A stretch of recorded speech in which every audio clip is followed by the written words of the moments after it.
আসসালামু আলাইকুম। আজকে আমাদের আহ, বার কাউন্সিল লিখিত ক্লাসের দ্বিতীয় ক্লাস। আমরা পড়তেছিলাম সুনির্দিষ্ট প্রতিকার আইন নিয়ে পড়ছিলাম। আজকে আমরা গতকালকের ক্লাসে আমরা আইন পাঠ লিখিত বই থেকে আমরা 11টা প্রশ্ন পড়ার চেষ্টা করছি। আজকে আমরা বাকিটা দেখব। এখানে বিশেষ করে তেমন একটা ধারা নাই। বিশেষ করে আমরা এখান থেকে বারবার যে বিগত সামনে প্রশ্ন আসছে সেটা আমরা দেখে অ্যানালাইসিস করে যেটা দেখলাম সেটা 12 ধারা প্লাস 21 ধারা, 21-এর এই জায়গাগুলো থেকে প্রশ্ন আসছে। দেখা যাক আমরা প্রশ্নগুলো পড়ি। প্রথমে হলো চুক্তি প্রবল বলতে কি বোঝায়। এটা বার কাউন্সিল পরীক্ষা 2008-এ এবং 10-এ আসছিল। আমরা দেখি চুক্তি প্রবল বলতে কি বোঝায়। চুক্তি প্রবল চুক্তিতে শর্তসমূহ যেভাবে উল্লেখ আছে বা চুক্তির শর্তসমূহ যেভাবে কার্যকর করার বিধান চুক্তিতে উল্লেখ আছে, যদি চুক্তির শর্তসমূহ সেভাবে কার্যকর করা হয় তাহলে চুক্তিটি সুনির্দিষ্টভাবে কার্যকর বা বলবৎ হয়েছে বলে গণ্য হবে। যে চুক্তি যে পক্ষ চুক্তি ভঙ্গ করেছে সে পক্ষ চুক্তি অনুসারে যে কার্য বা দায়িত্ব পালন সম্মত পালনের সম্মত হয়েছিল, আদালত সেই পক্ষকে সম্মত দায়িত্ব বা কার্যটি পালন করতে নির্দেশনা দিয়ে চুক্তির সুনির্দিষ্ট কার্য সম্পাদন করাতে পারে। অর্থাৎ চুক্তিমূলে কোনো ব্যক্তি যে কার্য করতে সম্মত হয়েছে তার দ্বারা সেই কার্যটি সম্পাদন করা হলো চুক্তির সুনির্দিষ্ট কার্য সম্পাদন। অন্যভাবে বলা যায়, চুক্তিতে যেমন ঘোষণা করা হয়েছে তেমন ভাবে চুক্তিটি কার্যকর করা। তাহলে আমরা বুঝছি যে চুক্তি প্রবল বলতে যে চুক্তিতে যে শর্তসমূহ যেভাবে উল্লেখ আছে বা চুক্তির শর্তসমূহ যেভাবে কার্যকর করার বিধান চুক্তিতে উল্লেখ আছে, যদি চুক্তির শর্তসমূহ সেভাবে কার্যকর করা হয় তাহলে চুক্তিটি সুনির্দিষ্টভাবে কার্যকর বা বলবৎ হয়েছে বলে গণ্য হবে। এবং যে পক্ষ চুক্তি ভঙ্গ করেছে সেই পক্ষ চুক্তি অনুসারে যে কার্য বা দায়িত্ব পালনে সম্মত হয়েছিল, আদালত সেই পক্ষকে সম্মত দায়িত্ব বা কার্যটি পালন করতে নির্দেশনা দিয়ে চুক্তি সুনির্দিষ্ট কার্য সম্পাদন করাতে পারে। অর্থাৎ চুক্তিমূলে কোনো ব্যক্তি যে কাজ করতে সম্মত হয়েছে তার দ্বারা সেই কার্যটি সম্পাদন করা হলো চুক্তি সুনির্দিষ্ট কার্য সম্পাদন। অন্যভাবে বলা যায়, চুক্তিতে যেমন ঘোষণা করা হয়েছে তেমন ভাবে চুক্তিটি কার্যকর করা, যেভাবে চুক্তিটি হয়েছে সেভাবে কার্যকর করা, তাকেই চুক্তি প্রবল বলা হয়। এবং চুক্তিতে যেগুলো মানে যে চুক্তিগুলো পালনযোগ্য সেসব চুক্তিগুলো অবশ্যই অবশ্যই কি করবে, পালন করতে হবে। সেটি হলো চুক্তি প্রবল। আমরা দেখেন এখানে একটা ডিএলআর আছে, যেমন হাসান বনাম জানাব 1960 এসি 316। এই মামলায় বলা হয়েছে যে, এটা আপনারা মনে রাখতে পারেন, হাসান বনাম জানাব 1960 এসি 316। এই মামলায় বলা হয়েছে যে চুক্তির সুনির্দিষ্ট কার্য সম্পাদন বা চুক্তি প্রবলের মূল ভিত্তি হলো একটি বৈধ চুক্তি থাকা। প্রতিদান ছাড়া চুক্তি করা হলে তা বৈধ চুক্তি হয় না, তাই তা সুনির্দিষ্টভাবে কার্যকর করা যেতে নাও পারে। তাইলে আমরা দেখতেছি চুক্তি প্রবলের মূল ভিত্তি হলো বৈধ চুক্তি থাকা, আর প্রতিদান ছাড়া চুক্তি করা হলে তা যেহেতু বৈধ চুক্তি না, তা তাই তা সুনির্দিষ্টভাবে কার্যকর করা যেতে নাও পারে। এই বিষয়টা একটু মাথায় রাখতে হবে। হ্যাঁ, তাইলে আমরা চুক্তি প্রবল বলতে কি বোঝায় সেটা আমরা মোটামুটি বুঝে গেলাম। এরপরে আমরা কোশ্চেন 13টা দেখি, এখানে কি বলছে। কোন কোন চুক্তি সুনির্দিষ্টভাবে বলবৎযোগ্য এবং কোনগুলি উক্তরূপে কার্যকরযোগ্য নয়, সংশ্লিষ্ট বিধান উল্লেখপূর্বক আলোচনা করুন। দেখেন আবার এখানে কি বলছে, কোন চুক্তিসমূহ অথবা দিয়ে আসছে কোন চুক্তিসমূহ বলবৎ করা যায় এবং কোন চুক্তিসমূহ বলবৎ করা যায় না, উদাহরণ সহ সংশ্লিষ্ট ধারা উল্লেখপূর্বক আলোচনা করুন। এটা বিজিএস পরীক্ষা 2007-এ আসছে। এরপরে অথবা দিয়ে আবার একই বিষয়, কোন চুক্তিসমূহ সুনির্দিষ্টভাবে কার্যকর করা যায় এবং কোন চুক্তিসমূহ সুনির্দিষ্টভাবে কার্যকর করা যায় না, সংশ্লিষ্ট আইন উল্লেখে উদাহরণ সহ আলোচনা করুন। এটাও 2015 সালে বিজিএস পরীক্ষায় আসছিল। এরপরে দেখেন কোন চুক্তিসমূহ সুনির্দিষ্টভাবে বলবৎ করা যেতে পারে এবং কোন চুক্তিসমূহ সুনির্দিষ্টভাবে বলবৎ করা নাও যেতে পারে বিশদভাবে আলোচনা করুন, সেটা অ্যাডভোকেটশিপ পরীক্ষা 2014-তে আসছে। এগুলো মোটামুটি। তাহলে আমরা প্রশ্ন দেখেই বুঝে গেছি যে যে সকল ক্ষেত্রে চুক্তি সুনির্দিষ্টভাবে বলবৎযোগ্য সেগুলো 12 ধারায়, এবং যে সকল চুক্তি সুনির্দিষ্টভাবে বলবৎযোগ্য না সেগুলো 21 ধারায় আলোচনা করা হয়েছে। আমরা একটু দেখি। দেখেন,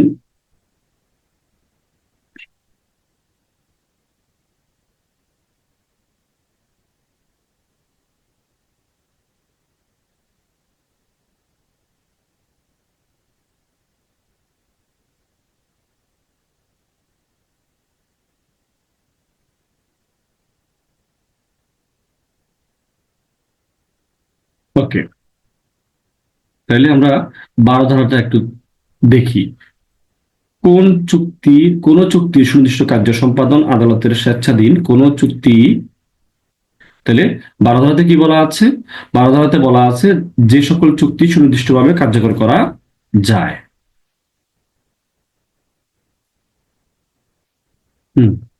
এরপরে হলো কোন চুক্তির সুনির্দিষ্ট কার্য সম্পাদন আদালতের স্বেচ্ছাধীন ক্ষমতা বলে 4টি ক্ষেত্রে করা যেতে পারে। হ্যাঁ, সুনির্দিষ্ট কার্য সম্পাদন 4টি ক্ষেত্রে করা যেতে পারে। তাহলে আপনার এক পথে কি বলা আছে? যখন সম্মতিভুক্ত কাজ সম্পাদন পুরোপুরি বা অংশত একটি জিম্মা বা ট্রাস্টের অন্তর্ভুক্ত হয়। তাহলে যখন সম্মতিভুক্ত কাজ সম্পাদন পুরোপুরি অথবা অংশত একটি জিম্মায় বা ট্রাস্টের অন্তর্ভুক্ত হয়। আমরা উদাহরণটা দেখেন, ক খ এর নিকট কিছু মূল্যবান স্বর্ণ গচ্ছিত রাখলো, কিন্তু কিন্তু খ ক এর অনুমতি না নিয়ে গ এর নিকট স্বর্ণগুলো বিক্রয় করে দিল। এখানে ক তার ক এর প্রতিকার আদালত স্বেচ্ছাধীন ক্ষমতা বলে খকে ক এর নিকট ফিরিয়ে দেওয়ার অর্থাৎ সুনির্দিষ্ট কার্য সম্পাদনের আদেশ দিতে পারেন। অর্থাৎ কারো কাছে যদি এখানে ট্রাস্টের অথবা জিম্মার যে বিষয়টা, আপনি যদি কারো কাছে কোনো মূল্যবান কোনো জিনিসপত্র গচ্ছিত রাখেন, যদি সেই জিনিসপত্র সেই ব্যক্তি অন্য কাউকে দিয়ে দেয়, তাহলে আদালত এই ক্ষেত্রে সুনির্দিষ্ট কার্য সম্পাদনের আদেশ দিতে পারে। আমরা এখানে দেখেন, আমরা এখানে 12 ধারা যে 4টা ক্ষেত্র আছে, এই যে 4টা ক্ষেত্র আছে, এই 4টা ক্ষেত্র মনে রাখার জন্য আমরা বিশেষ করে এই কৌশলটা অবলম্বন করতে পারি। কৌশল কোনটা? এই যে দেখেন, মনে রাখার কৌশল ট্রমা পক্ষ। আমরা যদি এখানে প্রথমে যদি দেখি, ট্র দিয়ে আমরা দেখব যে ট্রাস্টের, হ্যাঁ, ট্র দিয়ে ট্রাস্টের, এটাই আমরা মনে রাখবো। এরপরে দেখেন, আমরা হতে দেখি যখন সম্মতিভুক্ত কাজ সম্পাদন না করলে যে ক্ষতি হবে তার পরিমাণ নির্ণয়ের কোনো মানদণ্ড থাকে না। আমরা যখন সম্মতিভুক্ত কাজ সম্পাদন না করলে যে ক্ষতি হবে তার পরিমাণ নির্ণয়ের কোনো মানদণ্ড না থাকে। এই যে মানদণ্ডটা আপনারা একটু হাইলাইট করতে পারেন, এই মানদণ্ডের বিষয়টা। ঠিক আছে? অর্থাৎ আমরা যদি একটা উদাহরণ দিই, যেমন এক প্রখ্যাত মৃত চিত্রকরের একটি চিত্র এবং একটি দুষ্প্রাপ্য চীনামাটির পাত্র আলবার্ট কি করছে? রবার্টের নিকট বিক্রয় করার জন্য চুক্তিবদ্ধ হয়। আলবার্ট চুক্তি করার পর সেগুলি না বিক্রয় করার সিদ্ধান্ত নেয়, সেগুলি বিক্রি করবো না, সে এই সিদ্ধান্তটা নেয়। আদালত এই ক্ষেত্রে জিনিসগুলি বিক্রয় করে চুক্তি সুনির্দিষ্ট কার্য সম্পাদনের জন্য আলবার্টকে বাধ্য করতে পারে, কারণ ওই জিনিসগুলো বিক্রয় না করলে রবার্টের যে ক্ষতি হবে তা নিরূপণের কোনো মানদণ্ড নেই। তাহলে বুঝতেছেন যে যে জিনিসগুলো এখানে আপনার আপনার কি হয়েছে, রবার্টের সাথে একটা বিক্রয় চুক্তি হয়েছে, এই চুক্তিটা অবশ্যই আদালত কার্য সম্পাদনের আদেশ দিবে, কেননা এই ক্ষেত্রে এটা একটা দুষ্প্রাপ্য চীনামাটির পাত্র, যেটা আসলে যার মানে যে ক্ষতি হবে তার পরিমাণ নির্ণয়ের জন্য কোনো মানদণ্ড নাই। এই জন্য এই চুক্তিটি কার্যকর করার জন্য আদালত কি করবেন? আদেশ দিবেন। ঠিক আছে? এরপরে দেখেন, আমরা গতে দেখি, যখন সম্মতিভুক্ত কাজ এমন হয় যে তাহা সম্পাদন না করে আর্থিক ক্ষতিপূরণের মাধ্যমে কি হবে? পর্যাপ্ত প্রতিকার লাভ করা যায় না। যেটাতে যে সম্মতিভুক্ত কাজ এমন হয় যে তা সম্পাদন না করে, তাহলে আর্থিক ক্ষতিপূরণের মাধ্যমে পর্যাপ্ত কি পর্যাপ্ত প্রতিকার লাভ পাওয়া যায় না। আমরা পর্যাপ্তটা মনে রাখবো। ঠিক আছে, আমরা উদাহরণটা দেখি। যেমন নাবিন একটি বাড়ি রাজার নিকট বিক্রয় করার জন্য চুক্তিবদ্ধ হয়। পরে পরে ওই বাড়ি নাবিন বিক্রয় করতে অস্বীকার করে।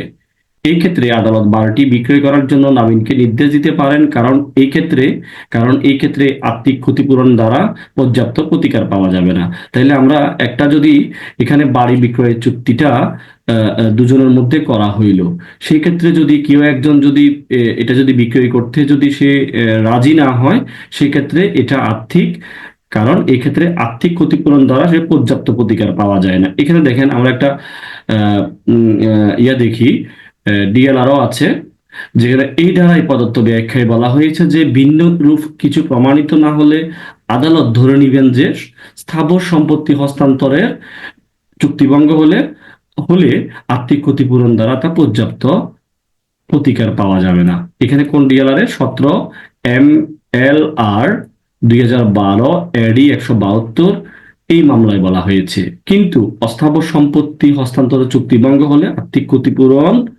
দ্বারা পর্যাপ্ত বিবেচিত হবে।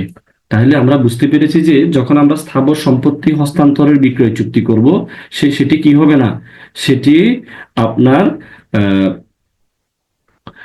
পর্যাপ্ত ক্ষতিপূরণটা পর্যাপ্ত প্রতিকার পাওয়া যাবে না, প্রতিকার লাভ করা যায় না। সেজন্য আপনাকে কি করতে হবে, যে স্থাবর সম্পত্তি হস্তান্তরের চুক্তিভঙ্গ হলে সেটি আদালত আপনার কি করবে, স্পেসিফিক পারফরমেন্স করার জন্য আদেশ দিবেন।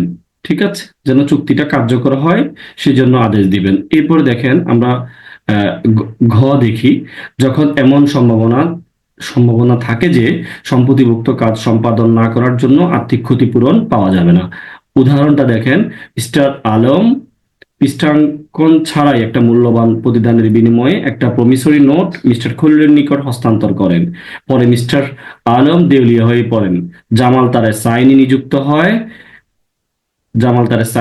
হয়। এক্ষেত্রে মিস্টার খলিল জামালকে নোটটির পৃষ্ঠাঙ্কন করতে বাধ্য করতে পারেন, কেননা জামাল মিস্টার আলমের দায় দায়িত্বের অধিকারী হয়েছে, কারণ পৃষ্ঠাঙ্কন না করার ফলে আর্থিক ক্ষতিপূরণ দেওয়ার জন্য ডিগ্রিটা এটা অর্থহীন হবে। ঠিক আছে, তাইলে আমরা বিষয়টা বুঝতেছি, এটা ক্ষতিপূরণটা পাওয়া যাবে না। আমরা ক্ষতিপূরণের নিচে একটু হাইলাইটস করি, তাহলে আমরা বুঝে গেছি। এখানে আমরা চারটা, এই জিনিসটা আমরা মনে রাখার জন্য কোন কোন কৌশলটা অবলম্বন করব। ট্রমা পক্ষ আমরা ট্র দিয়ে ট্রাস্টের বিষয়টা মনে রাখবো। ময়কারমা দিয়ে আমরা মানদণ্ড বিষয়টা মনে রাখবো, যেখানে মানদণ্ড পরিমাপ করা যায় না। এবং গতে আমরা প দিয়ে পর্যাপ্ত মনে রাখবো, যেখানে পর্যাপ্ত প্রতিকার লাভ করা যায় না। এবং লাস্টে আমরা খেয় দিয়ে আমরা ক্ষতিপূরণ পাওয়া যাবে না, সেটাই আমরা মনে রাখবো। তাইলে আমরা চারটা বিষয় মনে রাখতে পারলাম। আমরা উদাহরণ সহকারে বিষয়টা লেখার চেষ্টা করব ইনশাআল্লাহ। দেখেন এখানে উল্লেখ যে 1 জুলাই 2005 পূর্বে তামাদির মেয়াদ ছিল 3 বছর, কিন্তু তামাদি আইনের 113 অনুচ্ছেদ 2004 সালের 28 নং আইন দ্বারা সংশোধন করে সেটা 1 বছর করা হয়েছে। এখন আগে ছিল 3 বছর, আর এখন হচ্ছে হলো 1 বছর। তামাদের মেয়াদটা চুক্তি বলবতের তামাদের মেয়াদ হচ্ছে 1 বছর।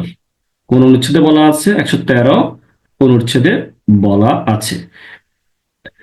এরপরে আমরা বাকি 13 ধারা এবং 14, 15, 16, 17, 18, 19, 20 এগুলো আমরা একটু ফ্রিলি আকারে আমরা দেখতে পারি। ফ্রিলি আকার বলতে আসলে কি বুঝাইতেছে, মানে যে ক্ষেত্রে 13টাতে বলা, ধারা 13তে বলা আছে চুক্তির বিষয়বস্তু যদি আংশিকভাবে বিলুপ্ত হয়, হ্যাঁ, তাইলে সেক্ষেত্রে চুক্তি আইনে 56 ধারায় বলা হয়েছে চুক্তি সম্পাদনের সময় চুক্তির বিষয়বস্তু বিদ্যমান থাকলেও চুক্তি বাস্তবায়নের সময় চুক্তির বিষয়বস্তু বিলুপ্ত হলে চুক্তিটি বাস্তবায়ন করা সম্ভব হবে না। কিন্তু সুনির্দিষ্ট প্রতিকার আইনের 13 ধারায় বলা হয়েছে চুক্তি সম্পাদনের সময় অস্তিত্ব ছিল, কিন্তু চুক্তি অনুযায়ী কাজ সম্পাদনের সময় আংশিকভাবে বিলুপ্ত হওয়ার কারণে চুক্তি অনুযায়ী কাজ পুরোপুরি অসম্ভব নয়, চুক্তিটি সম্পাদন করা যাবে, সেটাই বলা আছে। এই যে দেখেন এখানে একটা উদাহরণ আছে, একটি বাড়ি 1 লক্ষ টাকায় ক্ষয়ের নিকট বিক্রয় করতে চুক্তিবদ্ধ হলো। চুক্তি করবার পরের দিন ঘূর্ণিঝড়ে বাড়িটি বিধ্বস্ত হলো এখন ক্রয়মূল্য পরিশোধের মাধ্যমে খকে চুক্তিতে তার কার্য সম্পাদনের বাধ্য করা যেতে পারে। যদিও বাড়ির কিছু অংশ যদি ঘূর্ণিঝড়ে বিধ্বস্ত হলেও চুক্তিটি সম্পাদন করা যেতে পারে। এরপরে আমরা একটু 14 ধারাটা দেখি, যেখানে অসম্পাদিত অংশটা ছোট, সেটাও কি করা যাবে, চুক্তিটি আপনার কার্য সম্পাদনের আদালত মঞ্জুর করতে পারে। ঠিক আছে, এখানে আমরা আর বেশি ডিটেলস আমরা আলোচনা করলাম না, আপনারা নিশ্চয়ই বিষয়গুলো জানেন। 15তে বলছে যেখানে অসম্পাদিত অংশটা বড়, সেটিও চুক্তির সুনির্দিষ্ট কার্য সম্পাদনের আদেশ দিতে পারে। হ্যাঁ, তবে এখানে একটা কথা আছে, সেটা হচ্ছে হলো যে ক্ষেত্রে যে জমির মালিক উনি পারবে না, যে ক্ষেত্রে যে ক্রেতা উনি চাইলে হয়তো চুক্তিটা 15তে যখন চুক্তির অসম্পাদিত অংশটা বড়, উনি চাইলে কি করতে পারবে, আহ, ক্রেতা চাইলে আপনার চুক্তিটি বলবৎ করার জন্য আদালতের দ্বারস্থ হইতে পারে, উনি চাইলে নিতে পারে। এই হলো বিষয়। ঠিক আছে, এই ক্ষেত্রে ওনাকেই তার মোটামুটি ক্ষতি বহন করতে হবে, অথবা তার পুরো সম্পত্তির মূল্য দেওয়া লাগতে পারে, সেটা আদালতের উপর ডিপেন্ড করবে। ঠিক আছে, আদালত যেটা সিদ্ধান্ত দিবে সেটাই হবে। আশা করি বিষয়টা বুঝতে পেরেছেন। তবে এই ক্ষেত্রে জমির আপনার বিক্রেতা চুক্তির 15 ধারা অনুযায়ী চুক্তিটি সুনির্দিষ্ট কার্য সম্পাদনের আদেশ পেতে পারে না। এরপরে 16তে বলতেছে হলো স্বতন্ত্র, যে ক্ষেত্রে চুক্তি সুনির্দিষ্ট কার্য সম্পাদনের বিষয়টা, অর্থাৎ আমরা উদাহরণটা দেখলে বলা যাবে, যেমন দেখেন মবিন নাবিরের নিকট উত্তরায় 10 বিঘা জমি এত টাকা এবং ধানমন্ডিতে এত টাকার একটা জমি বিক্রয় করতে চুক্তিবদ্ধ হয়। পরে দেখা গেল যে ধানমন্ডি যে 10 বিঘা জমি আছে ওইটাতে মমিন মালিক নয়, পরে নাবিন উত্তরার যে 10 বিঘা জমি আছে এটা বিক্রয় করার জন্য মমিনকে, মানে অর্থাৎ ক্রয় করার জন্য মমিনকে বাধ্য করতে পারবে। হ্যাঁ, মমিন অথবা নাবিন মমিনকে দুজন উভয়কে কি করতে পারবে, এটা আপনার চুক্তিটি স্পেসিফিক পারফরমেন্স করার জন্য বাধ্য করতে পারবে। আরেকটা বিষয় হচ্ছে হলো ত্রুটিপূর্ণ সত্য বিক্রেতার বিরুদ্ধে ক্রেতার অধিকার। দেখা যাচ্ছে যে অনেক সময় তার আমরা উদাহরণ দিলে বিষয়টা বুঝতে পারবেন। অনেক সময় দেখা যাচ্ছে যে ত্রুটিপূর্ণ সত্য বলতে কি বোঝায়, আপনার একটা জায়গাতে কোনো সত্যই ছিল না, কিন্তু পরবর্তীতে আপনি এই জায়গার সত্য অর্জন করেছেন। হ্যাঁ, তাহলে আপনি পরবর্তীতে এসে বলতে পারবেন না, আমি যখন আপনার সাথে চুক্তিটি করেছি আমি তো ওই জমির আমার শর্তই হয়নি, আমি মালিকে ছিলাম না, ওই কথা বলার কোনো সুযোগ নাই। আপনাকে এইরূপ শর্তের চুক্তি পালন করতে বাধ্য করতে পারে আদালত। হ্যাঁ, তাইলে এই বিষয়টা যদি আদালত চাইলে আপনার আদালতের স্বেচ্ছাধীন ক্ষমতা বলে চুক্তিটি পালন করতে বাধ্য করতে পারে। এরপরে 19-এ কি বলা আছে, আমরা আপনার 18-র সাথে 25টাও দেখতে পারি যে এটা একটু মিলিয়ে দেখবেন। 25-এ মোটামুটি পর্তনের বিষয়টা আছে, যে ক্ষেত্রে আপনার বিক্রি করায় কোনো সক্ষমতাই তাদের নাই, তারপরেও অন্য কারোর সাথে যদি চুক্তিবদ্ধ হয় সে বিষয়টাই আসছে। এরপরে লেস ইম্পর্টেন্ট, এরপরে হলো আপনার 20-এ কি বলা আছে, যদিও আমরা 20 এখানে উল্লেখ করি নাই। 20-এ বলতেছে যে অনেক সময় কি হয়, আপনার আমরা একটা উদাহরণ দিই, মনে মনে করেন বিধারাতে বলা আছে যে, মনে করেন দুজনের মাঝে একটা কন্ট্রাক্ট হয়েছে যে একটা ওষুধের দোকান কি করবে, আপনার বিক্রয় করবে। এখন যে ক্রেতা উনি বলল যে আমি আপনার ওষুধের দোকানটা ক্রয় করব, তবে আমাকে আপনি একটা লাইসেন্স বানিয়ে দিতে হবে। কিন্তু আহ, আহ, আপনি তখন বললেন যে ঠিক আছে, আমি আপনাকে অবশ্যই লাইসেন্স বানিয়ে দেব, তবে যদি আমি লাইসেন্স তৈরি করে দিতে না পারি তাহলে আমি আপনাকে 10,000 টাকা অথবা সামথিং কিছু টাকা ক্ষতিপূরণ দিব এটার বাবদ। কিন্তু পরবর্তীতে এসে দেখা গেল যে আপনি আপনাকে লাইসেন্স না দিয়ে উনি 10,000 টাকা ক্ষতিপূরণ দিতে চেয়েছে। এখন আপনি চাইলে আদালতের কাছে দ্বারস্থ হয়ে বলতে পারবেন যে মাননীয় আদালত, আমি তার সাথে কন্ট্রাক্ট হয়েছিল যে আমাকে একটা লাইসেন্স দিবে, তবে উনি আমাকে লাইসেন্স দেয় নাই। এই ক্ষেত্রে যে আপনার সাথে যে দোকানের মালিক ছিল, যে যে বিক্রেতা, উনি বলতে পারবে না যে আমি তো ক্ষতিপূরণের টাকা দিচ্ছি, এই কথা বলার সুযোগ নাই আদালত চাইলে এখানে। কারণ উনি লাইসেন্স নেওয়ার প্রকৃতি কারণে লাইসেন্স নিতেই পারতো, লাইসেন্স বন্ধ ছিল না। যদি লাইসেন্স আদান প্রদান বন্ধ থাকতো বা বিষয়টা কার্যক্রম বন্ধ থাকতো, তাহলে আপনার বিক্রেতা এই ক্ষেত্রে সুবিধাটা পাইতো। কিন্তু এখন যখন লাইসেন্স করা যেত বা উনি চাইলে করতে পারতো, এই কারণে ক্রেতা এই চুক্তি সুনির্দিষ্ট কার্য সম্পাদনের আদেশ পেতে পারে। আশা করি বিষয়টা বুঝতে পেরেছেন। এরপর আমরা খুবই গুরুত্বপূর্ণ একটা বিষয়, সেটা 21 ধারাটা আমরা একটু আলোচনা করি, তাহলে আমাদের অনেকগুলো প্রশ্নের উত্তর চলে আসবে। আমাদের এখানে মেন গুরুত্বপূর্ণ হচ্ছে হলো 12 এবং 21। 12-র অপোজিট হচ্ছে 21। আর বাকি যে বিষয়গুলো আমরা প্রিলি আকারে দেখেছি সেই বিষয়গুলো একটুখানি দেখবেন, সেগুলো প্রবলেমেটিক, ওই জায়গাগুলো থেকে প্রশ্ন আসার সম্ভাবনা অনেক বেশি। এই জন্য আপনাদের কনসেপ্টটা ক্লিয়ার থাকলে যেভাবে প্রশ্ন আসুক আপনারা আনসার করতে পারবেন। এখন আমরা দেখি যে চুক্তি ধারা 21-এ কি বলা আছে, যে চুক্তি সুনির্দিষ্টভাবে কার্যকর যোগ্য নয়, যেগুলো কার্যকর করা যায় না। তাহলে আমরা এখানে একটা মনে রাখার কৌশল দিয়েছিলাম, পজ নিফ্রল অতিবি, অর্থাৎ কি বলতেছি আমরা এখন দেখেন, এখানে আমরা দেখব, দেখেন যে চুক্তিটা আমরা খুব সংক্ষেপেও দেখব যে মানে পর্যাপ্ত, হ্যাঁ, যে যে সকল ক্ষেত্রে আর্থিক প্রতিকার পর্যাপ্ত, সেই চুক্তিটা কি করা যাবে, সেই চুক্তিটা আপনার ক্ষতিপূরণের ডিগ্রি দিতে পারে। এটা সুনির্দিষ্টভাবে কার্যকর যোগ্য নয়, কারণ এটা আর্থিক ক্ষতিপূরণ পাওয়া যাচ্ছে।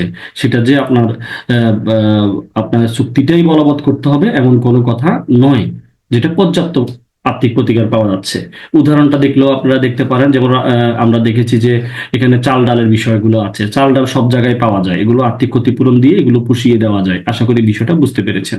এরপরে আমরা যদি 2 নম্বরে দেখি, চুক্তির শর্তাবলী সূক্ষ্ম, জটিল বা ব্যক্তিগত গুণাবলীর উপর নির্ভর করে। এখানে একটা বিষয় হচ্ছে হলো সূক্ষ্ম বা জটিল, বা আরেকটা বিষয় হচ্ছে হলো ব্যক্তিগত গুণাবলী। আসলে ব্যক্তিগত গুণাবলীর বিষয়টা হচ্ছে আপনার একজন সঙ্গীত শিল্পী, আমরা যদি উদাহরণ দিই, সঙ্গীত শিল্পী যদি তার সঙ্গীত পরিবেশনের জন্য চুক্তিবদ্ধ হয়, সেক্ষেত্রে উনি যদি পরবর্তীতে অস্বীকার করে পরিবেশন করবে না, সেক্ষেত্রে তাকে বাধ্য করা যায় না। এটি হলো বিষয়, হ্যাঁ। আর আর যে বিষয়গুলো অনেক সূক্ষ্ম, পরিমাপ করা যায় না, সেগুলো আদালত স্পেসিফিক পারফরমেন্স করার জন্য সুনির্দিষ্ট কার্য সম্পাদন আদেশ দিবে না। এটা হলো বিষয়। আশা করি আপনারা জটিলের বিষয়টা বুঝেছেন। তাইলে আমরা প দেখলাম পর্যাপ্ত, চ দেখলাম জটিল বা ব্যক্তিগত গুণাবলী বা সূক্ষ্ম বিষয়গুলো মনে রাখবেন। এরপরে 3-এ যে বিষয়টা আমরা দেখব সেটা হলো নির্ণয়ে অক্ষমতা, চুক্তির শর্তাবলী নির্ণয়ে অক্ষমতা। তাইলে আমরা দেখলাম এখানে প মানে পর্যাপ্ত, জ মানে জটিল, দন্ত্য নি মানে নির্ণয়। তাহলে নির্ণয় করা, কি বললাম, যে চুক্তি শর্তগুলো নির্ণয়ের অক্ষমতা রয়েছে। যেমন দেখেন, মিস্টার খলিল তার ছেলেকে বিদেশ পাঠাতে পারলে একটি সোনার হার দিবে বলে মিস্টার জাহাঙ্গীরের সাথে একটা চুক্তিবদ্ধ হয়। এখন আদালত এই সকল চুক্তি সুনির্দিষ্ট কার্য সম্পাদনের আদেশ দিবেন না, কারণ এক্ষেত্রে চুক্তির শর্তাবলী অস্পষ্ট। কারণ মিস্টার খলিলের ছেলেকে কোন দেশে পাঠাতে হবে বা হারটির স্বর্ণের পরিমাণ কেমন হবে, এগুলো নির্দিষ্ট উল্লেখ করা নাই। তাইলে চুক্তিটি সুনির্দিষ্টভাবে কার্য সম্পাদনের অযোগ্য। আশা করি বিষয়টা বুঝতে পেরেছেন, যেটা যার চুক্তির শর্তাবলী নির্ণয়ে অক্ষমতা রয়েছে। এরপর দেখেন, যে চুক্তি তার প্রকৃতির কারণে বাতিলযোগ্য, অর্থাৎ ভয়েডেবল কন্ট্রাক্ট যাকে বলা হয়, সেটা আপনারা জানেন। ভয়েডেবল অনেকগুলো বিষয় আছে যেগুলো ভয়েডেবল, যেগুলো বলপূর্বক করে মিস্টেক, প্রতারণা, রিপ্রেজেন্টেশনের মাধ্যমে যে বিষয়গুলো করা হয়েছে, যেগুলো বোঝা যাচ্ছে যে ভয়েডেবল বা মানে প্রকৃতির কারণেই বাতিলযোগ্য, সেই চুক্তিগুলো আদালত সুনির্দিষ্টভাবে কার্যকর করবে না। এই দেখেন, রশিদ আনোয়ার মানে একটা ব্যবসা পরিচালনার জন্য চুক্তিবদ্ধ হয়, কিন্তু তাদের প্রত্যেকের অংশ এবং ব্যবসায় স্থিতিকাল ছাড়াই চুক্তিটি সম্পূর্ণ হয়। কতদিন থাকবে, ব্যবসাটা করবে, এরকম কোনো কিছুই তাদের মাঝে চুক্তি হয় নাই। পরবর্তীতে এসে আসলে এইসব ধরনের চুক্তি স্পেসিফিক ভাবে কার্যকর করা যায় না। আশা করি বুঝতে পেরেছেন। এখানে আমরা নিয়েছি নিয়েছি, দেখেন এখানে আমরা নিয়েছি নিফ্রলের ফ। এরপরে আমরা লতে চলে যাই। দেখেন, জিম্মাদার বা ট্রাস্টিগণ কর্তৃক কৃত চুক্তি বা যা তাদের ক্ষমতার লঙ্ঘন করা হয়েছে, অথবা জিম্মাদারি ট্রাস্টি বা চুক্তি ভঙ্গ করা হয়েছে। তাহলে ক্ষমতার লঙ্ঘনের বিষয়টা কি? যেমন একটা উদাহরণ দেখেন, কোনো জমি 7 বছরের জন্য ইজারা দেওয়ার ক্ষমতাবান ট্রাস্টি কি করছে, সেই পরবর্তীতে কি করলো, 7 বছরের জন্য আরেকজনের কাছে একটা ইজারা দিল ঠিকই, কিন্তু 7 বছরের শেষে উনি নবায়ন করার কথা চুক্তিতে উল্লেখ নাই। এই ক্ষেত্রে উনি যে ট্রাস্টি ছিল, উনি ক্ষমতার বহির্ভূত একটা চুক্তি করেছে। এই ক্ষেত্রে চুক্তিটি সুনির্দিষ্টভাবে কার্যকর করবে না। আশা করি বিষয়টা বুঝতে পেরেছেন। এরপরে আমরা 6 নম্বরে দেখি অতিরিক্ত চুক্তি। এটাও মোটামুটি ওইটার মতোই, আগের গল্পের মতোই, অর্থাৎ বিশেষ উদ্দেশ্য ঘটিত কোম্পানির পক্ষে ক্ষমতার বহির্ভূত কোনো অতিরিক্ত চুক্তি করলে, দেখেন কেউ একজন রেলপথ নির্মাণের জন্য গঠিত কোনো কোম্পানি বস্ত্রকল নির্মাণের জন্য জমি ক্রয় করার চুক্তি করলে তা সুনির্দিষ্টভাবে কার্যকর করা যায় না। এখানে রেলপথের জন্য রেলপথে করতে হবে, হ্যাঁ, সেখানে বস্ত্রকল নির্মাণের জন্য জমি ক্রয় করার চুক্তি করলে সেটা সুনির্দিষ্টভাবে কার্যকর করা যাবে না। এটি ক্ষমতার বহির্ভূতভাবে বা অতিরিক্তভাবে করা হয়েছে। এখান থেকে আমরা নিব অতিরিক্ত বিষয়টা নেওয়ার চেষ্টা করব। এরপরে হচ্ছে হলো এটাই মনে রাখবো। এবার সাথে আমরা বলতেছি যে যে চুক্তি কার্য সম্পাদন করতে হলে নিরবিচ্ছিন্ন ভাবে 3 বছরের বেশি কাজ করতে হবে। যে চুক্তি আসলে অনেক দিন লেগে যাইতে পারে, যেমন এখানে বলতেছে রহিম একটা বাড়ি তৈরি করে করিম বরাবর দিবে, উক্ত বাড়ি ভাড়া টাকা থেকে করিম কে টাকা দিবে। এই চুক্তি সম্পাদন করতে অনেক বেশি সময় লাগবে। যে চুক্তিটা 3 বছরের বেশি সময় লাগবে সেই চুক্তিটি সুনির্দিষ্টভাবে কার্যকর করার জন্য আদালত আদেশ দিবেন না। এরপর লাস্টে এসে যে চুক্তির বিষয়বস্তু উল্লেখযোগ্য অংশ অথবা চুক্তি স্বাক্ষরিত হওয়ার আগেই বিলুপ্তি হয়েছে সেই বিষয়গুলো কি করবে না, আদালত স্পেসিফিক পারফরমেন্স করার জন্য আদেশ দিবে না। দেখেন আমরা 13 ধারাতে বলছিলাম বন্যায় যখন একটা ঘরবাড়ি নষ্ট হয়ে গেলেও পরবর্তীতে চুক্তিটি কার্যকর করা যায়, কিন্তু যখন চুক্তির আগে যদি এটা নষ্ট হয়ে যায় তাইলে সেই চুক্তিটি কার্যকর করার জন্য আদেশ দিবেন না। আশা করি বিষয়টা বুঝতে পেরেছেন। এরপর আমরা একটু 21 ধারাটাও দেখি ফেলি, 21-এর কটা দেখি ফেলি। 21-এর ক, যে অরেজিস্ট্রিকৃত বিক্রয় চুক্তি সুনির্দিষ্টভাবে কার্যকর করা যাবে না। এটা একটু মাথায় রাখতে হবে, হ্যাঁ, যেটা অরেজিস্ট্রিকৃত, এক সময় অরেজিস্ট্রিকৃত বিক্রয় চুক্তি কার্যকর করা যাইতো, এখন বিক্রয় চুক্তি হলে অবশ্যই রেজিস্ট্রি হইতে হবে। ঠিক আছে, এটা হলো এই যে বিক্রয় চুক্তি 1 জুলাই 2005-এর সময় হতে পরবর্তী যে কোনো সময়ে কি করতে হবে, 21-এর যে ক ধারার বিধান প্রযোজ্য হবে। 1 জুলাইয়ের আগে বিক্রয় চুক্তির ক্ষেত্রে 21-এর ক এর বিধান প্রযোজ্য নয়। আশা করি বিষয়টা বুঝতে পেরেছেন। এরপরে আমরা দেখি বিগত আসনে কি প্রশ্ন আসছে, আমরা সেই বিষয়তে একটু চলে যাই। আমরা একটু আগে পড়েছিলাম 13 নম্বর প্রশ্নটা পড়ছিলাম যে কোন কোন চুক্তি সুনির্দিষ্টভাবে বলবৎযোগ্য, এবং আরো বলছিলাম যে কোন চুক্তি বলবৎ করা যায় না, সেগুলো আমরা ইতিমধ্যে দেখে ফেলেছি। এই যে 12 ধারার গল্প আমাদের দেখা শেষ, আমাদের এরপরে হলো আমাদের 21 ধারার গল্প আমাদের দেখা শেষ, যে যে সকল চুক্তি সুনির্দিষ্টভাবে কার্যকরযোগ্য নয়। আশা করি বিষয়টা বুঝতে পেরেছেন এবং কি মনে রাখার কৌশলও আমরা দিয়েছি। পজ নিপ্রল অতিবি আর হচ্ছে 12 ধারাতে ট্রমা পক্ষ। আশা করি বিষয়টা বুঝতে পেরেছেন। এরপরে 14তে কি প্রশ্ন আছে দেখেন, কোন ক্ষেত্রে আদালত চুক্তি প্রবলের ডিগ্রি প্রদান করবেন, বিস্তারিত আলোচনা করুন। তাইলে আমরা 12 ধারা ইতিমধ্যে পড়ে ফেলেছি, যে সকল ক্ষেত্রে চুক্তি সুনির্দিষ্ট কার্যকর করা যেতে পারে। এই যে 12 ধারার বিষয়টা ট্রমা পক্ষ, ঠিক আছে, যেটা এই যে ট্রাস্টি বা জিম্মা বা ওছি, তারপরে হলো এই যে মানদণ্ড নাই, তারপরে হচ্ছে আপনার হলো পর্যাপ্ত না হলে, তারপরে হচ্ছে কি আপনার হলো ক্ষতিপূরণ পাওয়া না গেলে, এই বিষয়গুলো আশা করি বুঝতে পেরেছেন। এরপরে আমরা দেখি আরেকটা প্রশ্ন দেখি, কোশ্চেন আমরা 15 নম্বর প্রশ্নটা একটু দেখি।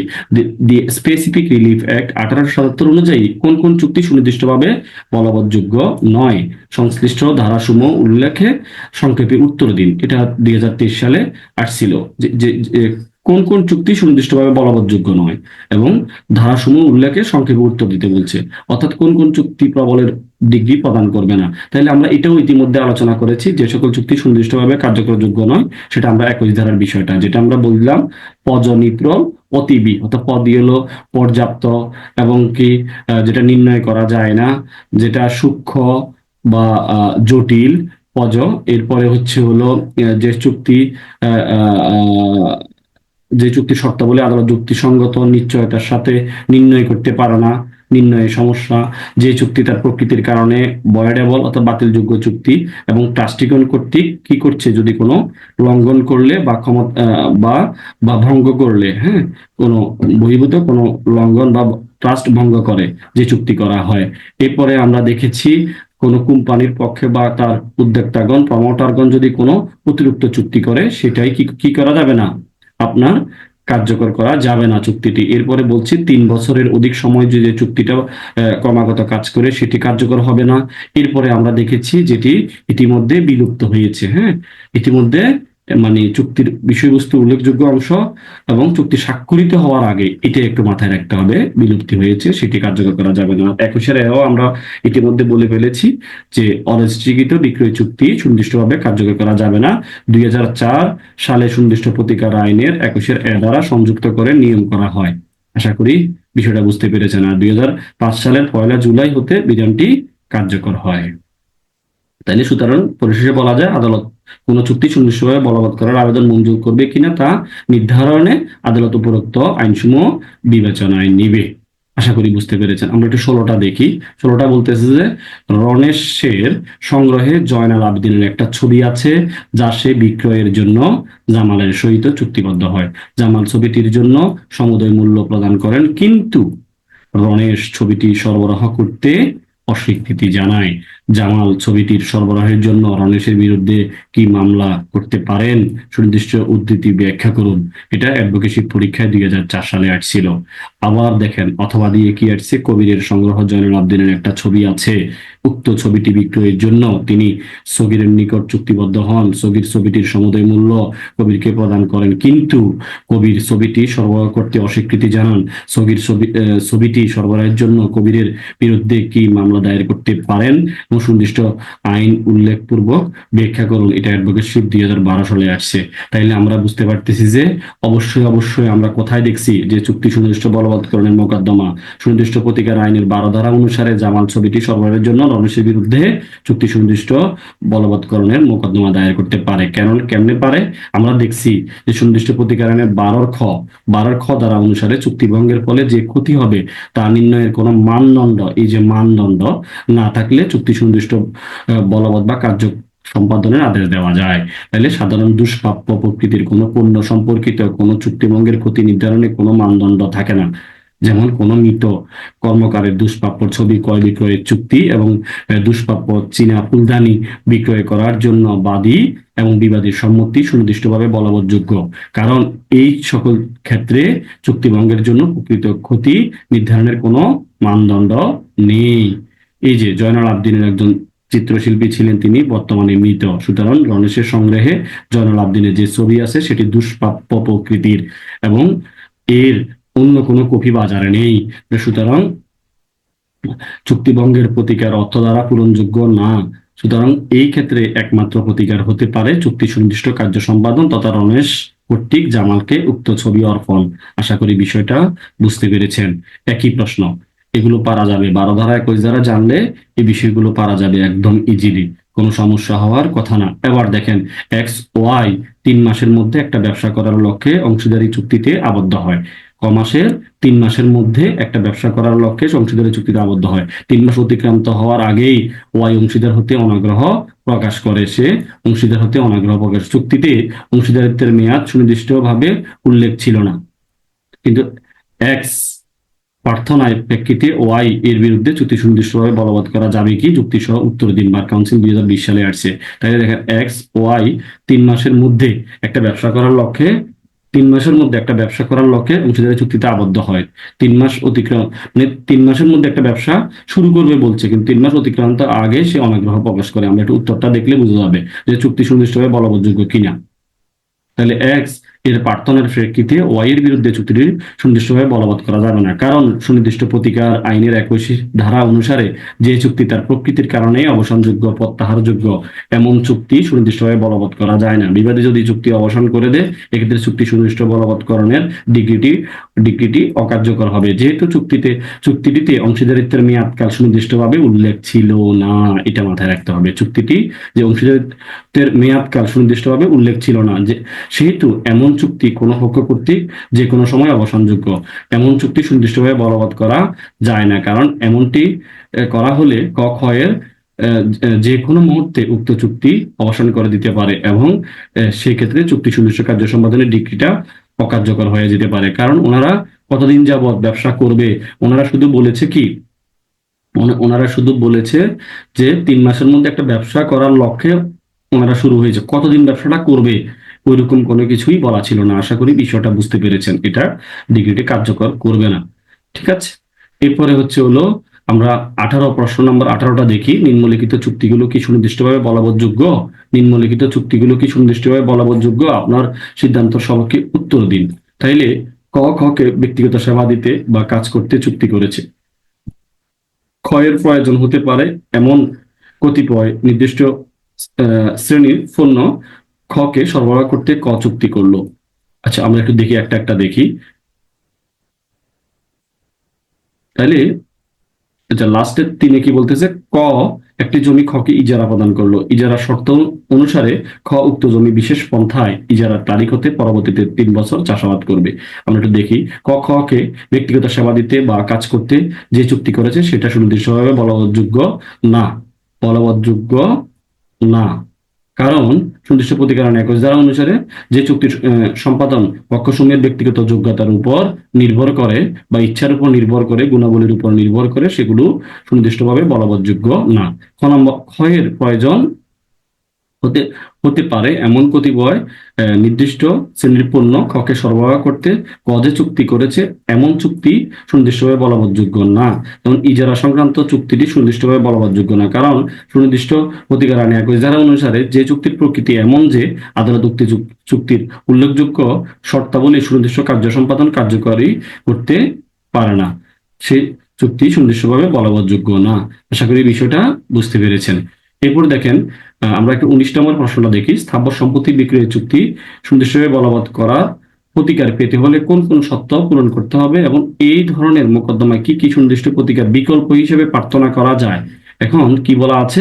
স্থাবর সম্পত্তি বিক্রয়ের চুক্তি সুনির্দিষ্টভাবে বলবৎ করার প্রতিকার পেতে হলে কোন শর্ত পালন করতে হবে এবং এর বিকল্প প্রতিকার প্রার্থনা করার সুযোগ আছে কিনা সেটা একটু দেখি।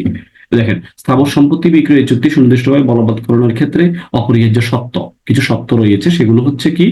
আপনাকে অবশ্যই স্থাবর সম্পত্তি বিক্রয়ের চুক্তি কি হয়েছে? সুনির্দিষ্ট প্রতিকার আইন 21 ক ধারায় স্থাবর সম্পত্তি বিক্রয়ের চুক্তি বা বায়না চুক্তি বলবৎকরণের মোকদ্দমা দায়ের করতে দুটি পূর্ব শর্ত আরোপ করছে এবং এমন শর্ত পূরণ করা বাধ্যতামূলক। নিম্নে স্থাবর সম্পত্তি বিক্রয়ের চুক্তি ও বায়না চুক্তি দুটি অপরিহার্য শর্ত বর্ণনা করা হলো। যেমন, এটা কি হইতে হবে? এটা লিখিত এবং নিবন্ধিত হইতে হবে।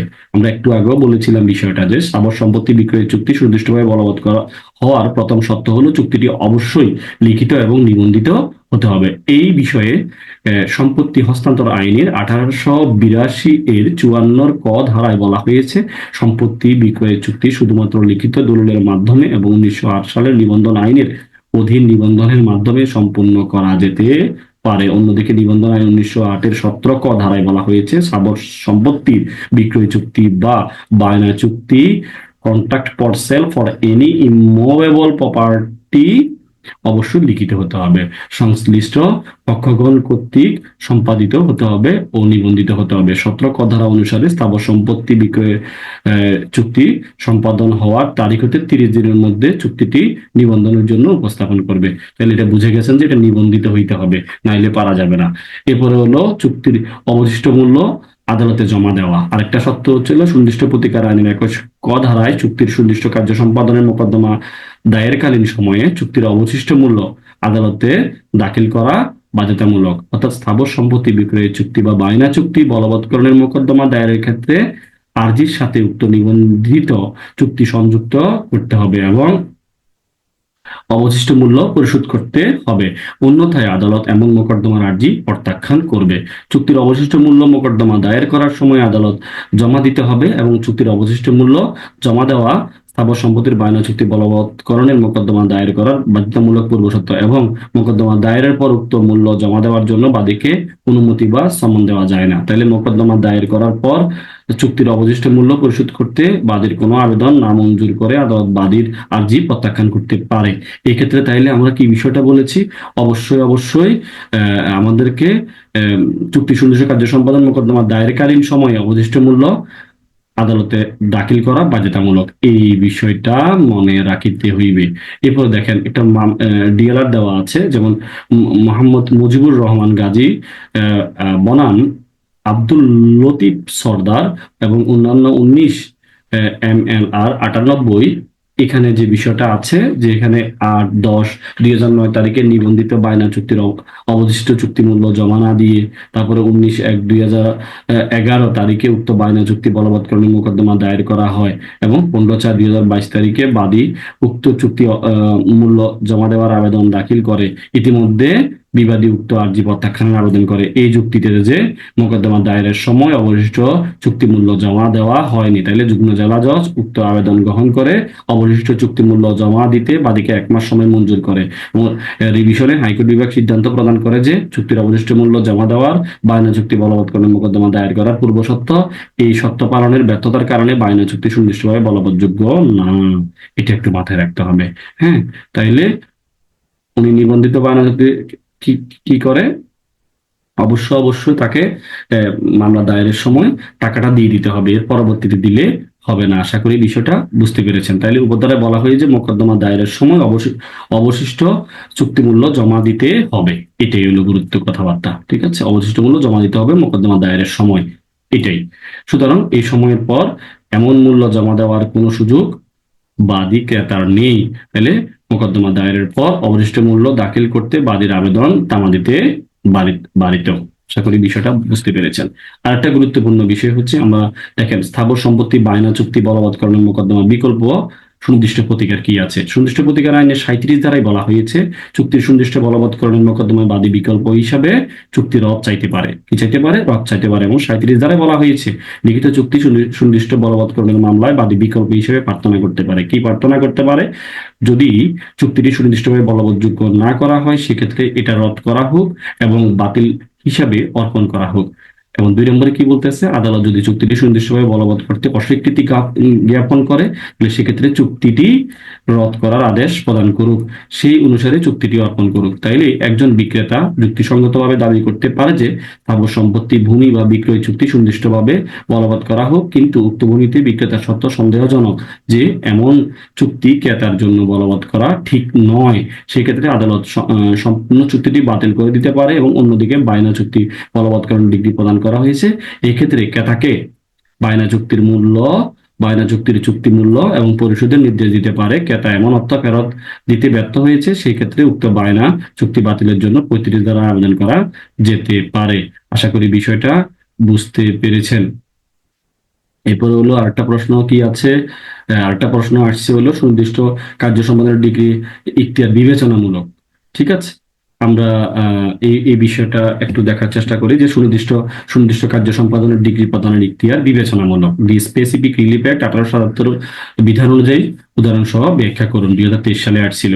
তাইলে কি হয়েছে, সুনির্দিষ্ট প্রতিকার আইনের চুক্তি সুনির্দিষ্ট কার্য সম্পাদনের ডিগ্রি প্রদান আদালতের বিবেচনামূলক ক্ষমতা। আমরা আগেও বলেছিলাম 8 ধারা এবং 9 ধারা ছাড়া বাকি সবই হলো বিবেচনামূলক ক্ষমতা। এখন এই বিষয়টাই এখানে এসে এক্সপ্লেইন করছে 22 ধারাতে।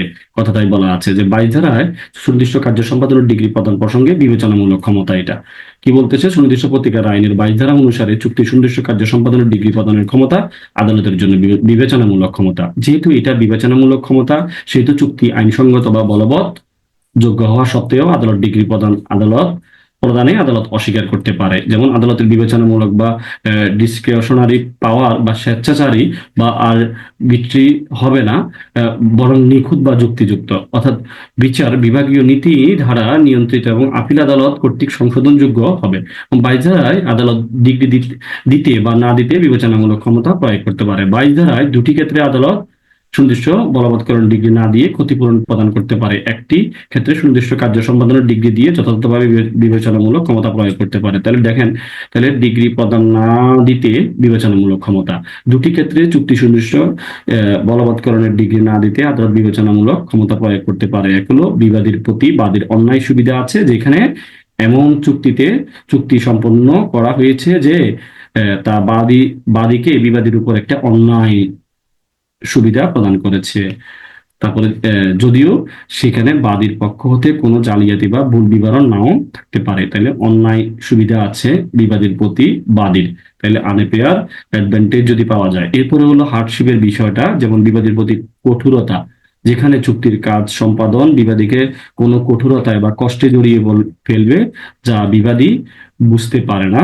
অপরদিকে উহা না করলে বাদীকে এমন ধরনের কোনো কঠোরতা জড়াবে না। আবার এখানে একটা মামলা আমরা মনে রাখতে পারি, লুৎফুর রহমান বনাম গোলাম আহমদ শাহ 39 ডিএলআর এডি আর 1987 283 ফেস। এটা একটু আমরা দেখতে পারি। হ্যাঁ, লুৎফুর রহমান বনাম গোলাম আহমেদ শাহ, এই মামলাটা একটু মনে রাখতে পারেন যে তার আবাসিক বাড়ি বিক্রয় করার জন্য বি এর সাথে বায়না চুক্তি করে। বি চুক্তি অনুসারে 6,000 টাকা অগ্রিম বায়না দিয়েছিল, পরবর্তীতে 2500 টাকা প্রদান করে। বিক্রয় দলিল সম্পাদন করে দিতে অস্বীকার করলে বি চুক্তি সুনির্দিষ্ট বলবৎকরণের মোকদ্দমা দায়ের করে। এখন বিবাদী পক্ষ আত্মসমর্থনে বলে যে চুক্তি বলবৎ করে এই বাড়ি থেকে চলে যেতে হলে আমার রাস্তা ছাড়া কোনো উপায় নেই, আমাদের রাস্তা ছাড়া কোনো উপায় নেই। তাহলে আপিল বিভাগ বিবাদীর যে একজন বিধবা এই কঠোরতার যুক্তি বিবেচনা করে এবং মত প্রকাশ করেন যে যদি চুক্তি বলবতের ডিক্রি দেওয়া হয়, বিবাদী বিধবা উক্ত বাড়ির আয় হতে বঞ্চিত হবে এবং তার বাকি জীবনের জন্য আশ্রয় গ্রহণের কোনো জায়গা থাকবে না। অন্যদিকে বাদী একজন ব্যবসায়ী ছিল এবং সে বিবাদীর মতো বিধবা ছিল না। সুতরাং যদি চুক্তি সুনির্দিষ্ট বলবৎকরণের আদেশ দেওয়া হয় এবং বিক্রয় বিক্রয় কার্যকর করে জমিটা বাদীকে অর্পণ করা হয়, তাহলে এই এটা বিবাদীর জন্য কষ্টের হবে।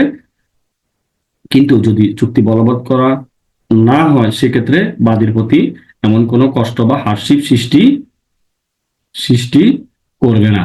যদিও চুক্তিটি একটা বৈধ চুক্তি, কিন্তু আপিল বিভাগ চুক্তিটি বলবৎ না করতে বিবেচনামূলক ক্ষমতা প্রয়োগ করে। তাহলে আমরা এই মামলাটা একটু মনে রাখবো, লুৎফুর রহমান বনাম গোলাম আহমেদ শাহ 39 ডিএলআর এডি 1987 243। এটা একটু মনে রাখার চেষ্টা করবেন, খুবই গুরুত্বপূর্ণ একটা ডিএলআর।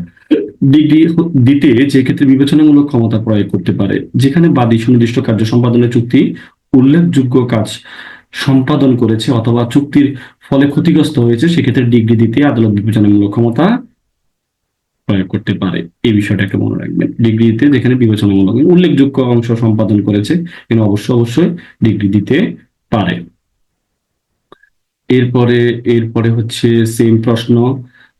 আমরা আর কথা বেশি বাড়াবো না, ক্লাস আমাদের বড় হয়ে যাচ্ছে। এরপরে দেখেন